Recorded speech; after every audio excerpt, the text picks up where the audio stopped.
વસ્તુ એ જ કહી રહ્યા છે કે તસ્ય પ્રભુ કૃપયા, એ જે જીવાત્મા છે, જે દૈવ જીવોમાંથી જે જીવનો અંગીકાર ભગવાન કરવા ઈચ્છે છે, એને સર્વપ્રથમ ગુરુજનોની, મહાપુરુષોની, સત્પુરુષોની પ્રાપ્તિ કરાવે છે.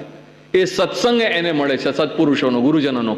અને ગુરુજનોનો સંગ પ્રાપ્ત કરી એમના સાથે ઉપસત્તિ, ગુરુ ઉપસત્તિ, શાસ્ત્ર જાણવા માટે અને પોતાના જીવનને આગળ એ પ્રમાણે વધારવા માટે જરૂરી છે કે ગુરુ ઉપસત્તિ. શાસ્ત્ર કહે છે ઉપસત્તિ.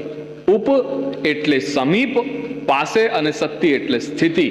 ગુરુ પાસે રહેવું, ગુરુ સાથે વાસ કરવો, એમની પાસે રહી અને એમના મુખારવિંદથી નિશ્ચિત ભગવાનના નામ, સ્વરૂપ, ગુણ, લીલાનું શ્રવણ, મનન, ચિંતન, કીર્તન એ અનિવાર્ય, એ સતત ચાલુ રહે. અને એમની ટહેલ પરિચર્યા, એમની સેવા.